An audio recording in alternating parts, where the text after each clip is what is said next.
Hi, it's the girl out there, right here with you. It's me, Cindy, with Stephanie. Mic drop. Just kidding. It's Dear Diary. Just kidding. I didn't really drop the mic either. I just went for it. I'm going to hold my mic because I feel like the audio might be better if I do it like this. or And I feel like a celebrity. It's because you want to feel like, what's the next question on today? Burning questions. Cindy Ryan. Who's next? I would love that. I would totally love to host the call-in. I know. I think that would be the thing for you. It's like now and every time when I listen to people, and it's not very often, but on the radio, and I'm just like, oh, Stephanie would be great at this. And sometimes you just hear the one person who's really, really good, and then the other person who's like, I'm like, yes, The hype girl. that's me. You're such a good hype girl, although you really are the star of the show. Not really. But I am here to highlight all of your terrific qualities. Yes. Today, although I was listening to the, I went for a morning run. I did. What? I did. I went for, Speaking of reading the book upside down. There's a good quality.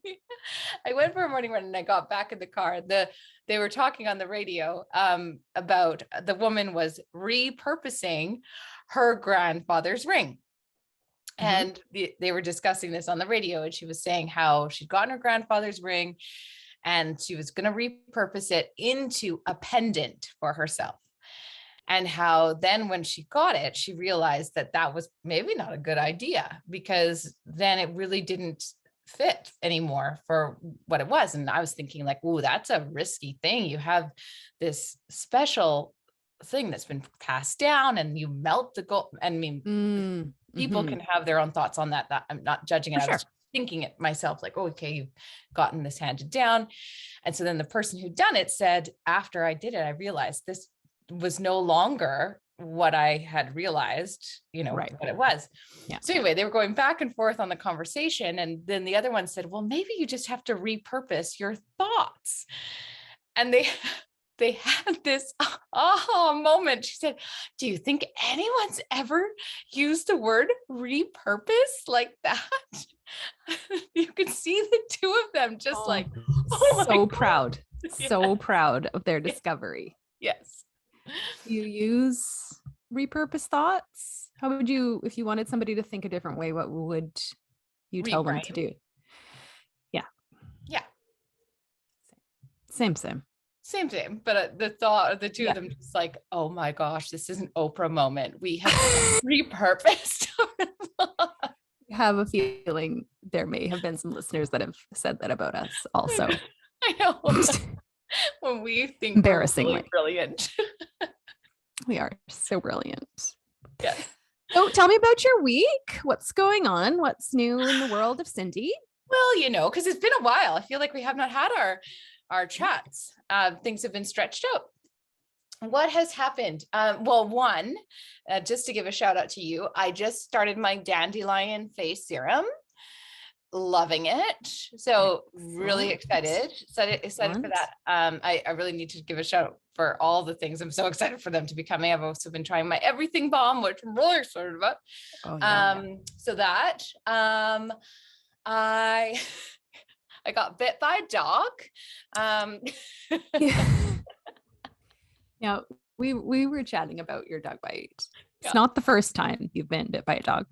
We should also say that you're okay. Also, we should say that. Yes, I'm okay. You did not even need to go to a hospital, but no, it did luckily. Not. Earlier today, yes, you told me that this is tradition for a certain action in your life for you to be harmed, physically harmed. Yes. What is it that happened? What action is it, Cindy? Tell us about the action that always ends in physical harm for you. So my reflection was, isn't it interesting that almost literally within 24 hours of me ending a relationship, I get physically harmed. Dangerous. It's dangerous for you to be breaking up with people. We've decided. So I think this is something. And so I started to then review that truly it happens almost every single time. And so I could go back to, and it's been now like years. So I can't remember exactly when, but I do know that when I got hit on the head with the metal bed frame, I had ended that day a relationship that I had been in for about 4 months. I came home, I was feeling great, not any offense to him, just great that it was finished. Came home within about 5 hours, metal bed frame hit me in the head. I mean, that was a very life-changing moment for you, really. In hindsight, not like in that moment, but yeah, in hindsight, that was your turning point, right? Yes. And so then thank you, relationship, for that one. We won't say names. Yes. And then, so since then, what tends to happen is when I end it, if it's me, that ends. I tend to either like, I will fall, I will get I'll get a finger like shut in a door. I will like literally will land into something. I will crash and something will smash. You've fallen down the stairs too. Fallen down the stairs. Remember how badly you hurt your tailbone? Yes. Yeah. I don't remember if that was right after a breakup or not, but that's just and then this one, I was like, I got off the phone with you. I was like, yeah, I just ended it. You know what? It was just sorry, interrupting the story with my laughter. Just felt like, that was just going to be done. Then got on a bike, went on a bike ride, and then chomp. So I was like, well, that was sort of my seal the deal. Yeah, that's so intense. I mean, now you're going to be waiting, but now that you've kind of made that association, it's really going to be cautionary. I know, is it? And a relationship. You're like, oh God, you're just going to have to like go with your helmet on and be like, what's coming? I know. I'm going to be like, okay, I'm going to end it. And then be like, okay, for the next 24 to 48 hours. I mean, what can you do? Because you can hurt yourself in your house. It's not like not leaving your house is going to prevent it. I don't know. Okay. Well, fortunately, they have not been detrimental injuries. No. And it's just something for me that I always just have to go like, well, it's okay. Yeah. But, like energetically, universally, what's that saying? What is it saying? I know it's something. I think, what it could be actually. It's something for me where I was having this conversation with a client today is it's almost like, and I don't know if this is truly it, but it's like pent up in me for like a month or so. The last month that I'm in that dynamic, I know I probably shouldn't be. And so it's like this thing where I'm like, this is wrong, but maybe I should stay in it. And so there's something I'm working out for myself. I should fix it, or I should make this right. And or it's still good. It's still good. And almost like when I release that, it's like there's something needs to realign. Does that make sense? Yeah, sure. And so whether that's like the universe going like, okay, here's the smack, or here's the impact. Here's the impact. It's almost like you're kind of bracing for that impact. Yeah. And then it's like, okay, good. Yes. Because you're always very stable and level-headed when you're in those moments, when you're ending a relationship. I know about you. I mean, you are always very certain in your decision once you say it out loud to the other person. Oh, yes.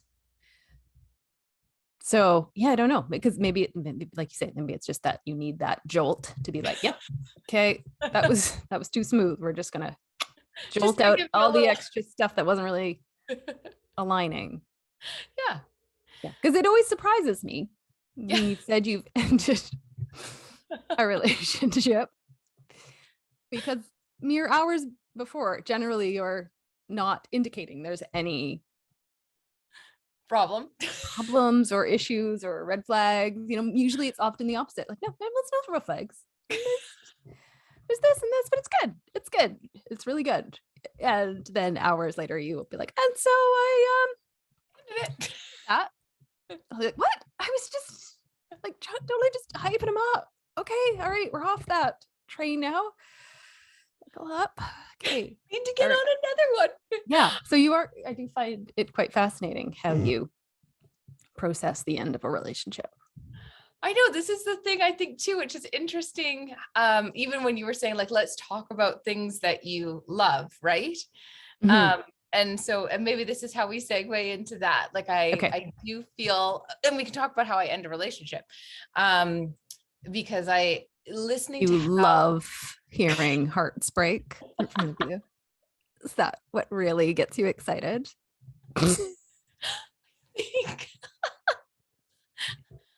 God, I feel good after I break up with somebody. Feels so good. Maybe that's why you get injured. It's like, oh, she feels so high right now. We just have to bring her back down to earth. I think it's knowing, and I've heard some people where they're so in such agony at the end of a breakup, or the two of them are crying or screaming or whatever it might be. Yeah. And I know for me, I'm always like, oh, we're almost like businesslike, like, oh, hey, like, okay, or maybe it's me that's businesslike and they are handling themselves. I don't know. But it feels pretty much like the two of us are just really pretty adult-like. We have a conversation, we're pretty clear. And it's like, okay, let's just carry on. Well, you never get to that point with somebody who wouldn't be that mature about a breakup, I guess. Yes, like I feel like I'm like, we kind of, I see where we're at, and it's like, you know what, like let's just cut it, because I know that we're not, I know I can almost see in my head that we're not going to progress. And so or I know that, or he says we're not going to progress. It's always just like, okay, great, good. So I feel like even when I'm thinking it through in that last little bit, I'm like, yeah, it feels good. And then it's like, does it? And it's almost like, and then I ask myself the question, and when I get really honest with myself, I'm like, it's really not. And then for seeing myself in the future, I'm like, nope, this is not what I want. Yeah. Why waste time if it's not amazing? No. So.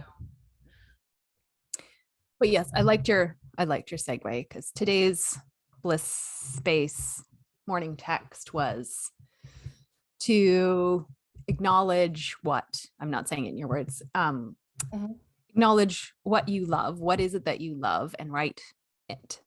And I think for so many of us who just kind of get stuck in our daily routines, is that we forget what we love. We forget, I mean, obviously we love our families and our pets and whatever, the obvious things, but the things that actually bring us that feeling of love and joy and excitement. And, that's I think what you were saying. So, and I think that I've gotten better at it since you started challenging that, but there were many years when I probably couldn't have told you what I loved other than sitting down to a glass of wine and some Netflix at the end of the day.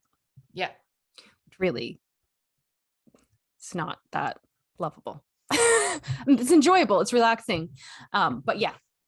So I suggested we talk about how how you figure out what those things are. Yes. Good. Yes. So I will say the things that you've taught me probably along the way. And it's really obviously, shouldn't say obviously, for me, it is about that feeling of giddiness and excitement bubbling up inside you, and how it's so easy to ignore it and not acknowledge that is something special, because sometimes the thing or the activity that's causing it is unexpected.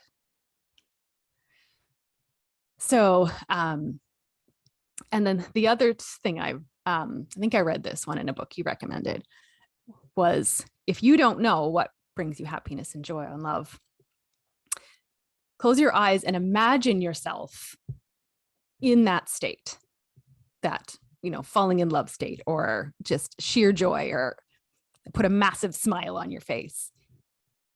And what's the first thing that comes to your mind?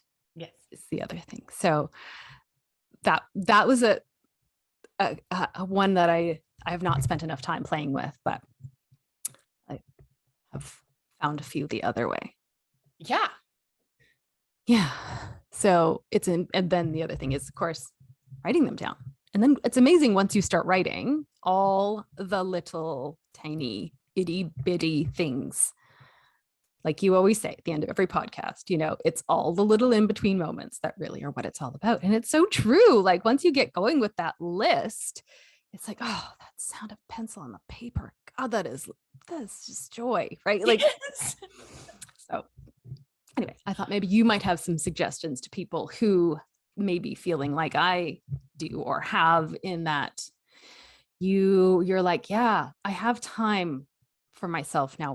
Why am I filling it with Netflix? Yeah. Rather than stuff that's really far more fulfilling. Yes. And I love it. And I think that is too why I go, when I think about relationships, why I will end it and think I do, because I always say my boat is very full.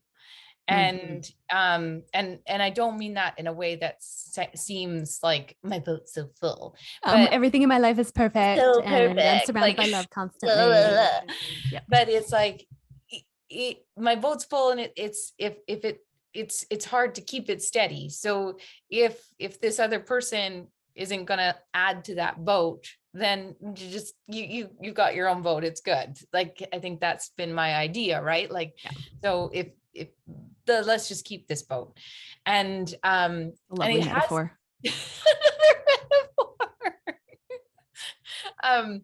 But I think, it's taken a lot of time to think about that list and rewrite that list, and then understand that's the list you always go back to. And I was saying this actually to somebody the other day, a client, going that joy is my GPS. And that is what keeps me going. And so there's so many red light and green lights in life, and that we can get stopped so often at a red light. But asking yourself, like, okay, stop for a moment and just say, okay, if joy is my GPS and this is here, we often head towards the red lights in life because they're kind of easier, right? But we expect challenge. We expect it. Right? Yeah. Yes. We're going to have to work hard for this joy. Yeah. Like, so asking yourself, like, okay, wait, if joy is my GPS, is that the direction I should be going right now? Just like, wait, oh, how does that feel? How does that feel? And so, no, I'm just going to head that way. And often that's where you'll find more of it. And when you ask people, like, when I start talking about it and saying, like, okay, well, what is it? Like, I love gum. And people go like, what? And I'm like, I just love gum. And so I'll always now make sure that there's gum in places, so that if I get overwhelmed, like, it's just little, like, I like gum. Well, it makes me happy. So I like to have gum. And so that is the simplest little things that I add in, or making sure that I have like 18 pairs of cozy socks. Yeah. It's adding those little things to make the day that, yes, I need to have journals everywhere. And so I pulled this out because I don't know if I'm answering these questions, but like, often, and I'm showing a journal, which a lot of people have, and they have the 1 line a day, right? For creating like your memory book. Okay. I got this and I wrote in it once. Right. And that added stress to me.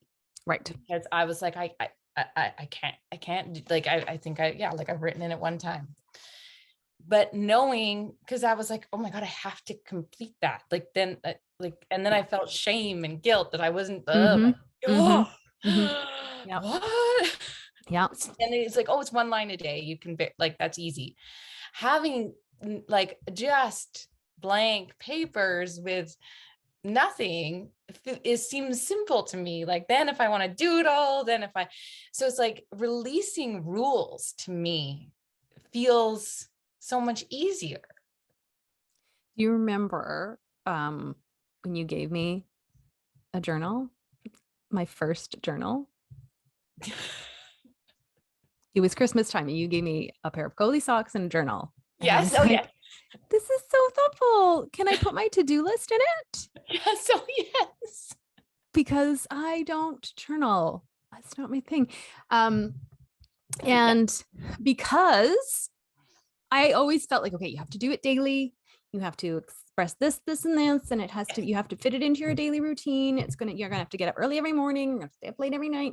Yeah. And I just couldn't handle that. I was like, no. Yes.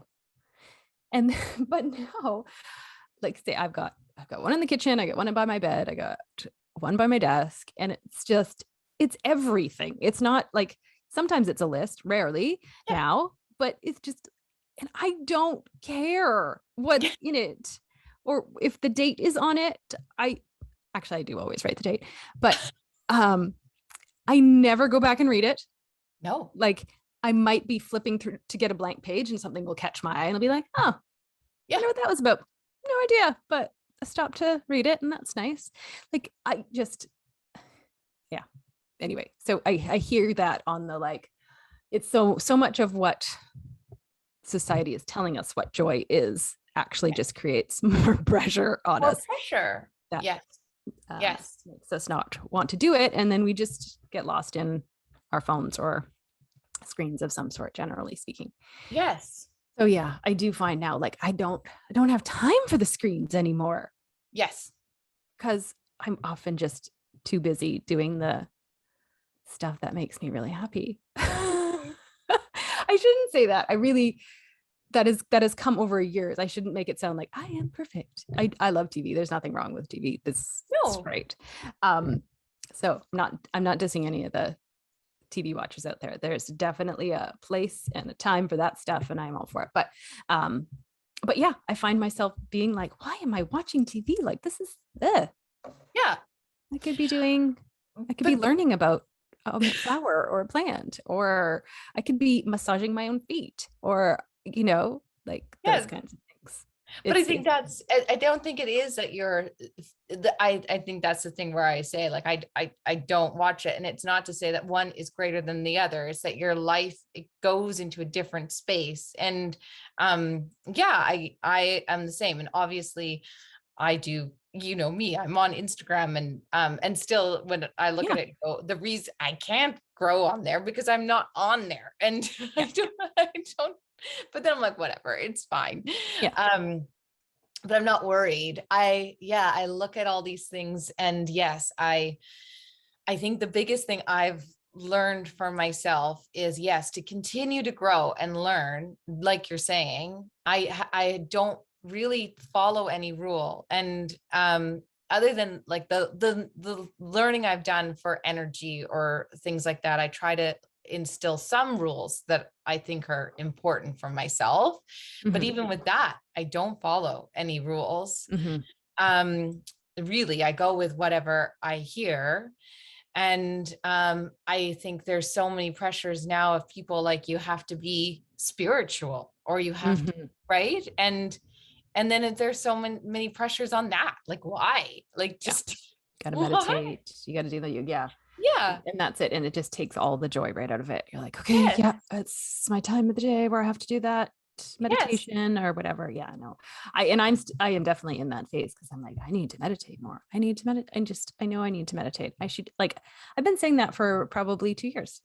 I still don't do it enough. Like, I do it like when I have, like, on a Saturday afternoon, sometimes I'll do that, but I have not been able to make it part of my routine. And I got to just let that go. Yeah. Because obviously squeezing it into my day is not joy. It's not going to be helpful. And then you're finding it in different ways. Like, I would say for you, you're finding it through all of the work you're doing with the flowers. You're meditating and you're sourcing and you're doing things that you are allowing that in. Yeah, no, exactly. But it just takes I think it just comes with, that what's the word? I'm just being true to yourself. Yes. Authenticity, right? Like there were so many things I've done just to be able to tell other people I'd done them, that they were awesome. Yes. Like I know that about myself, and I can see it now in other people. Yes. Because I've been there, like done that. And, so it's just, I guess it just comes with age and experience that you figure these things out. Well, it's like I still catch myself even, I mean, we'll still always do this, but it's where I'm catching myself sometimes saying, oh, I am a Reiki master. I have this level of learning or blah, blah, blah, blah, blah. Yes. And then I'm like, I'm just Cindy. And sometimes I think I don't even want to tell you that anymore. Like, yeah, but we have to start somewhere, right?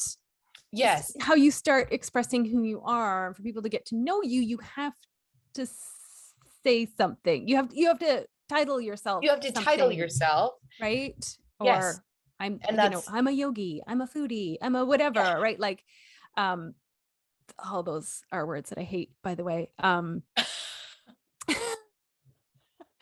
I know, but I realize they mean something to people, and when they authentically do mean something to people, I'm great. It's so happy for you, but I just feel like that is something people strive to be sometimes, rather than who they are, that actually brings them love, joy, happiness, and joy. I want to figure out a way to simply announce who we are without having to worry, and still express, because people want to understand more about who we are, but without having to worry about every single level or something like that. Like I just wish, I'm like, why did I have to give all of that in order to what was all of that beneath it? And that's my only thing for myself, that I keep thinking like, okay, I just need to tell them every single part of what I've just done in order to then go like, now you can work with me or feel confident with me. And that's something I'm still working on. Yeah. Well, I think we all are. I think that's probably a big part of life's journey, right? Yes. Like you say, like you said to me, and I was so tragically upset by it when you told me there would be one day when I, ultimately you don't care about wearing costumes and tutus. And I was like, what? She's like, yeah, when you're fully there, that won't bring you joy. Just being will bring you joy. And I was just like, no, I will not have that. I want costumes and dress up to always make me happy, because that is what I love, and that's what makes me excited and gets me the feeling inside. But obviously, it would be nice to always just have that feeling inside. Yes, to not have to put a wig on and a jumpsuit. I don't know. We're always working at just always working joy and love all the time, regardless of circumstances that bring us those feelings currently. Yes. And I do wonder too, thinking about it, like listening, even on Bliss Space, listening to the group of women and, listening, I wonder, like, could you imagine having that conversation 10 years ago, right? I wonder if you hit an age and think, you get to an age and suddenly you just do understand yourself in a different space. I do wonder. And then I think, I don't, part of me is like, I don't know if I want to say that and go like, oh, now that we're at this age, we just suddenly start to understand and see things differently, but maybe you just do. Yeah. And I think that also like what comes with that is seeing other people with love and joy, and rather than feeling envy, you can feel that joy for them or with them, or right.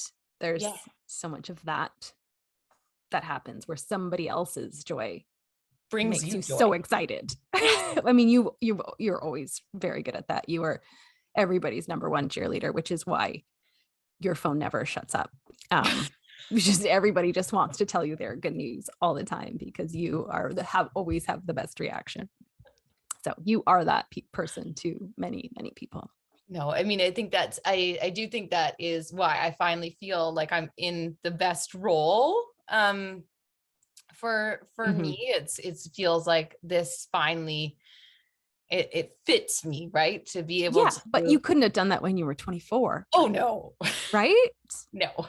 Like you'd have so much judgment for people. You'd be like, and I wouldn't have boundaries, right? So whereas now it's like I can understand, when and so actually can celebrate clients and be excited, and then know not to talk forever. But it's a good fit, but definitely excited when they have wins.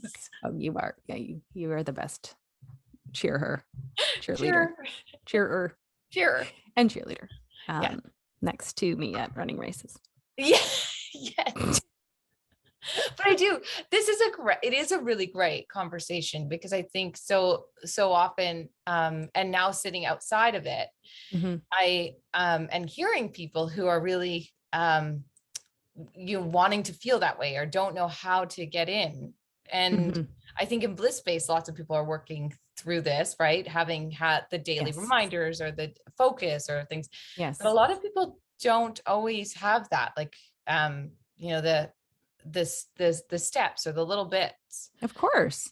Yeah. Of course. I wouldn't be there without you providing the steps. There's no way. And so what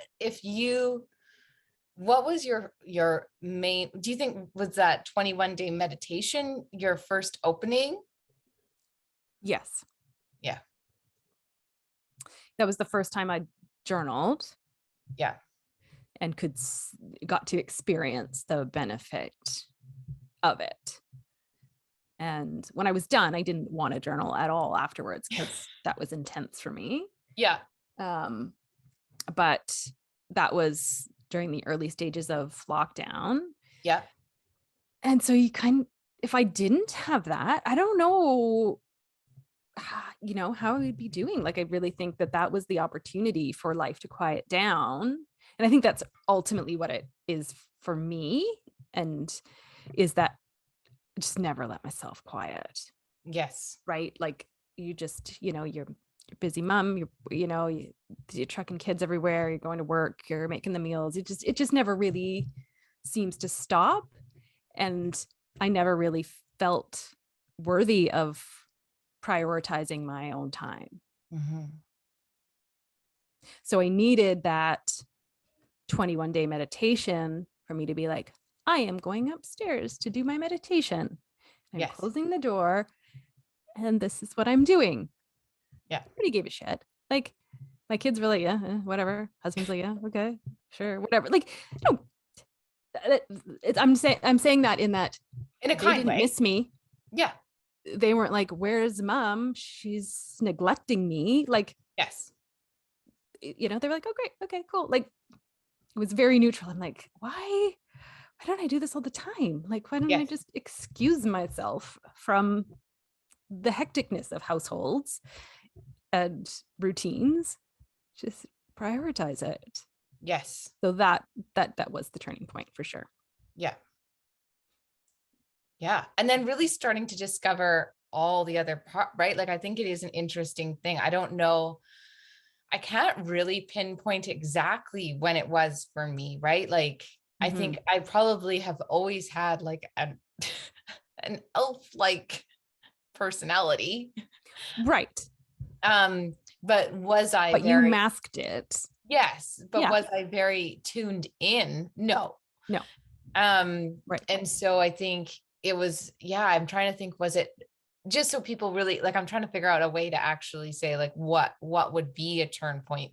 And I do think, like, I always tell people journaling, but it would be like, if somebody was handed this, that's judging, like, but for some people to be just handed a journal is not always just gonna, like you said, like when I handed you that journaling, that one, it's not going to be a benefit. It's almost like you do need your hand supported for the first little while. It needs to be instigated in more direct ways. And you need to be ready, I guess. You do need to be ready. And I will say that with like what I found now for people, they don't always realize, and this is not just promoting me at all, but I have found some people now that do work with me on a weekly basis who Mhm. did not understand intuitive guidance at all. Yes. And how they, and I, the one person who just, she'll be fine with me sharing that.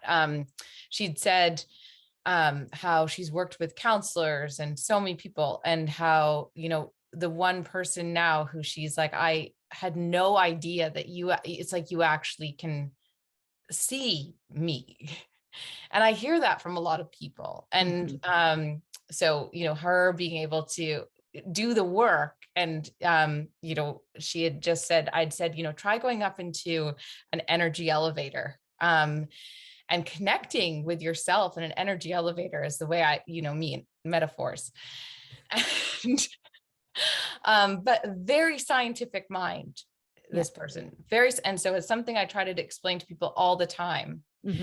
And so having a person who's looking at me going, you want me to go into an energy elevator to connect with myself? And I was like, yes, I do. I want you to go into the shower and go into an energy elevator and just have a quiet space with yourself. And so she was like, okay, I'm going to go into the energy elevator with myself and be very quiet and meditate. And I was like, great, good, do it. And so I was like, you're going to press a button in your energy elevator. You're going to go up there and you're going to just have quiet space and time. Good. And so she's like, okay. So she did it once and she was like, oh my gosh, I could visualize this elevator of myself and I can go up to different levels and I can see this. I can visualize it, how you explained it. And so then we'd had another session. So now, you know, she really understands how to work with me. I understand how to work with her, because as I explain with this, every time I talk to each different person, I'm getting downloads for that person of how to communicate with them. So I can talk to you and on your level, like when I talk to a man, it's like, I can talk to them on their level. I don't know where it's coming from. I don't know. Yeah. So then the next week I'm like, okay, you're gonna go to the guy, you're gonna talk to them this way. She's like, great, okay, I'm going to my energy elevator. I'll get back to you. I'll tell you. So I guess she went into her shower, but she sat on the drain and she flooded because she got in Oh my so gosh. into her meditative state. Oh my gosh. She's lucky she didn't drown. I know. It's a good thing she wasn't lying down. I know. Oh my word. But she will love that. She will be fine with that shirt. But she said, oh my gosh, Cindy, I got so into the state of my energy level. Like, that's the thing. You give people such specific guidance on how to help them. Yes. It's all relatable. It's all in terms, like you say, all in terms they understand. And you're cheering them along. Like, yes, you can do it.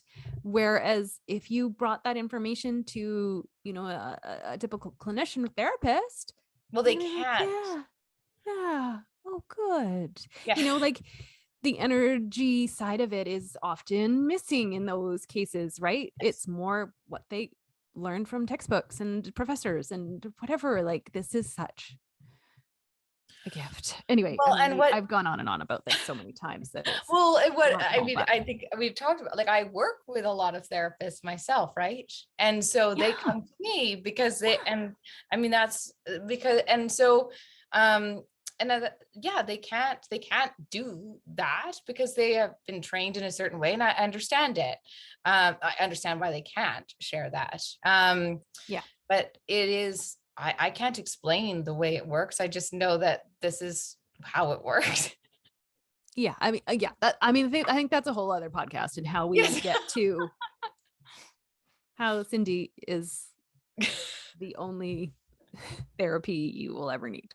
Well, I mean, basically, but I think that's an important, like, and I know, sorry, we're probably going over time, but I know that I think that's an important thing when thinking about how to connect back to yourself with love, that sometimes when people are like, but how, I think sometimes it's that you sometimes need a little bit of connection while you start. Like, it's not something guidance. You need guidance. I had that too for myself while I was starting. Like, yeah. I mean, yeah, there's lots we can do on our own, but Yes. you're going to have to pick up a book, or you're going to have to listen to a podcast, Yes. or you're going to have to reach out if you are trying to get out of the comfort zone a little bit, like, you know, Yes. stretching the bubble a little bit. It's going to Yes. take work, Yes. but it doesn't have to be. Worth it. It's worth it. And I can speak from experience. It does not take a lot of effort. Like it's really not that hard is what I'm saying, I guess, like, because it's so rewarding Yes. when you put just the littlest bit of effort in. I love it. And like, look at all the things you're doing now. Mm-hmm. Yeah. Right. Like, but there's no way I would have gotten there without you. Yeah. We cheerlead each other again. We are probably the only two people that are going to listen to this podcast. It'll be great. That and our moms. Oh, Hi, Mom. My mom thinks I'm awesome. Oh, well, thank you. So, okay. So can people get any of the, just so we can end, can they get any of the Aura Mist from you or any? Yeah. Okay. I can make Aura Mists for sure. I don't have any online shops at this point. So we'll be adding them to ours, but yeah, you can message me on Instagram if you are looking for anything, or have any questions about essences and what I've got. And yeah, I'm happy to make anything for anybody. Aura Mists, oral drops, lip balms, the everything balm. I do have a little bit of everything balm love. Okay, well, maybe not then, because I want it. Cindy's already put in the wholesale order. Sorry, not available, sold out. Yeah, I've got a bit of dandelion oil. Yeah, so there's just, I'm just having so much fun. I love it. I cannot wait. Happy to spread the joy that it's bringing me. Yay. Okay. Thank you. Love you. Love you. Bye. Oh,